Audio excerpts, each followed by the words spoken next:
Gandang hapon mga mahal ng kapatid. Isang mapagpalang araw sa atin. Meron nga pala akong trouble ngayon dito walang high yung yung headlight. Blue lang meron, high wala. Ayan. Try natin yung susi. Ayan. Ang switch nito dito sa kanan.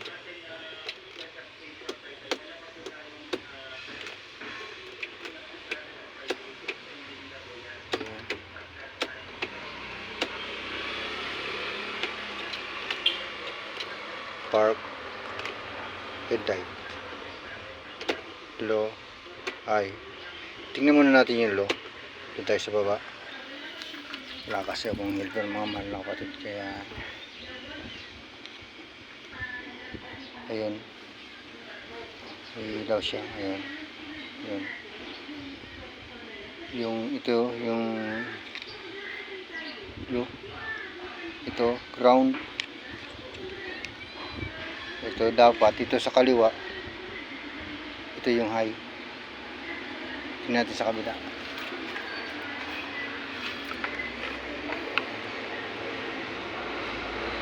Ayun, may low. Dapat sa kaliwa, kasi yung sa kanan ito mga mahal na kapatid, yung ground yan, ayan, green ground yan. Dito sa kaliwa mamaya, pag hinay, magkaroon. Ihayin natin baba. Ayan yung pinaka itaw niya, indicator na lang kasi mga malakot. Ayan yun, ayun papatay. Ayun nakahayan. Ayan. Ayan, ito yung low, yung sa ibabaw, kasi triangle yan ito. Ayan. Ayun, wala na kasi hinay ko na. Ayun yung ground. Dapat dito sa kabila meron. Ayun, wala. Natin dito sa kabila. Ayun, sa kaliwa din bagay tayo. Wala rin. Yung dito na dapat low, wala na kasi hinay na nga natin. Ito yung ground yan. Ayun sa kanan. Ayan. Doon tayo sa taas. Check tayo ng fuse.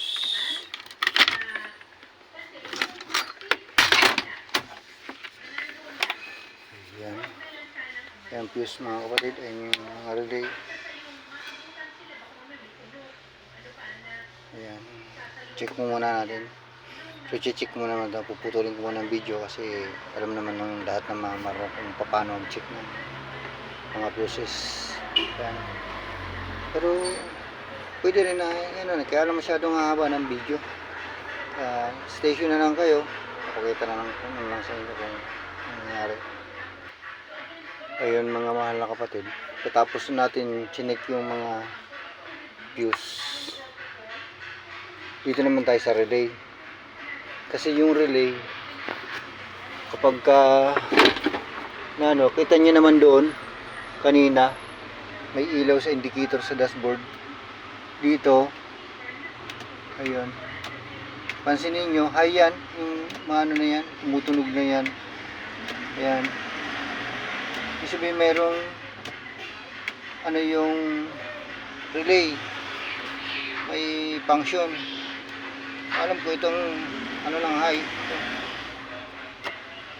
Ayan, pero Ayan, kasi ito dalawa yun sila nagsasalitan kasi yung gamit na relay in O, in C, normally open, normally close, yung may 87A. Yun. Ngayon check natin dito kung may may power, pero nagpa-function nagtataka ako bakit wala doon. Nagpa-function naman, wala naman sa fuse, walang putol. Kaya ang gagawin siguro dito, babaklasin to sa ilalim, baka may putol na wire. Pero check ko muna kung talagang ganun nga ang nangyari sa kanya. Ayan, kasi wala akong videographer, ako lang nagbibideo, sarili setup ito. Titingnan ko lang muna kung ano talaga yung problema. Ayan.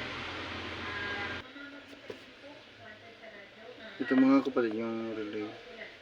Check ko yung ano, yung power niya kung ano. Kasi ito yung ano, ito yung 85. Lagyan natin ng ground, tapos supplyan natin ng positive yung 30 at saka 87. Yan, positive, lagyan natin ng positive. Okay. Ano naman, magalaw naman, functional. So sabihin, buo tong relay na to. Yan.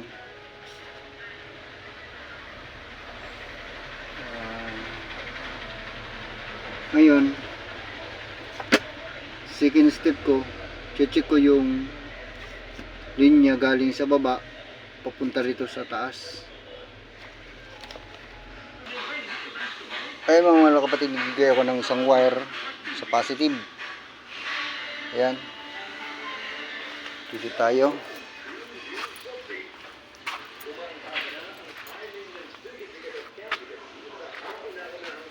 Ayan, susupply natin dun sa kaliwang bahagi nung sakit. Ayan.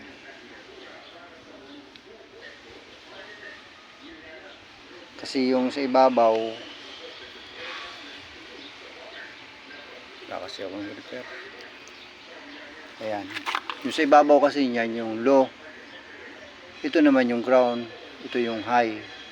Sinuplayan ko siya ng positive galing doon sa battery. Ayan, may ground naman yan, kaya dapat meron doon sa taas. Ayan, tinanggal ko yung relay kasi ito yung relay ng ano, high. Ngayon check ko yung linya niyan kung may power. May power, oh.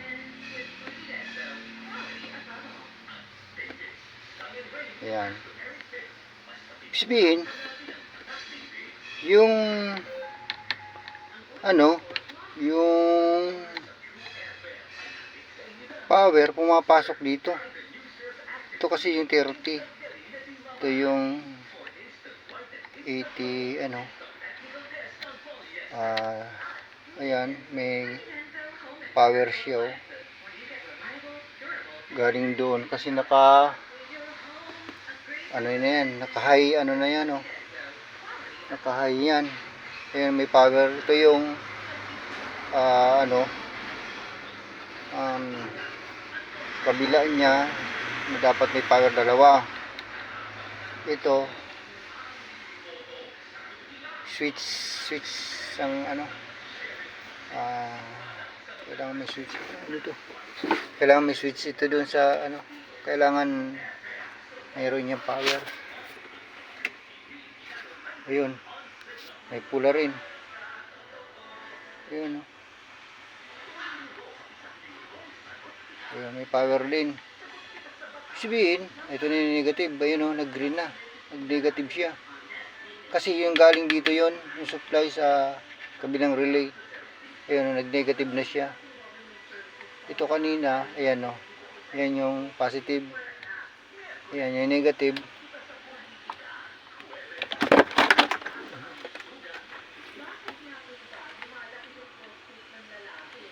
Ayan.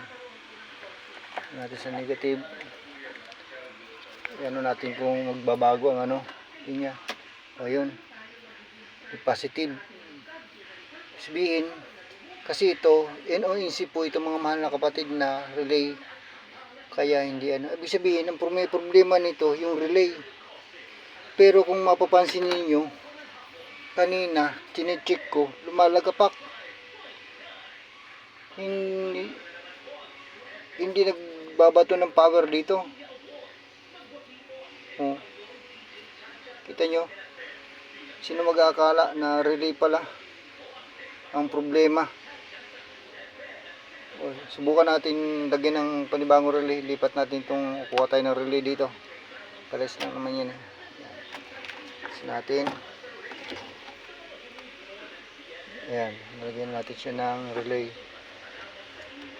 Ayan. Lipat natin itong relay na dito na isa. Pero sira ito. Hindi nagbabato ng power. Ihayin natin. Baba. Ayan, yun.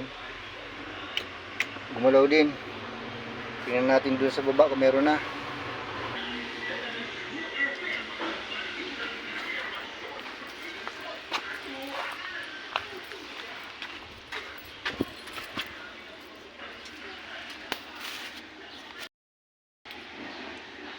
Ayun, check na natin.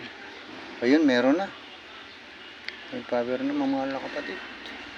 Relay nga lang ang problema. Ayun. Ayun, may power na.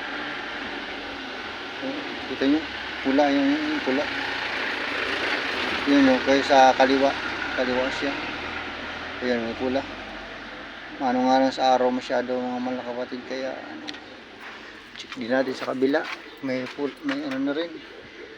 May power, ayun. Okay na. Okay. Meron na. Relay ang problema mga kapatid. Yun. Sana nakatulong ito sa pagtutrubol kung sino nagkakaroon ng problemang ganon. Yun ang pinakamadaling pamamaraan. Salubungin ninyo ng wire na may positive. Check ninyo yung linya kung merong putol bago kayo magbakbak nung wire. Kasi mahirap magbakbak ng wire na hindi naman pala doon ang sira. Kasi yung lahat naman ng mga mahal na kapatid, lahat ng dito relay, kaya nga lang yung relay nito doon sa ilalim may relay pa yan. Kasi kung hindi ko nakita dito yung relay doon sa ilalim, maghuhuklat ako doon. Nakita ko naman dito, kaya dito na lang ako nag-trouble. Ito yung sirang relay isa.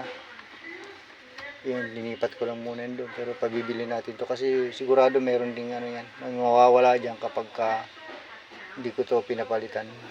Ayun, maraming po salamat.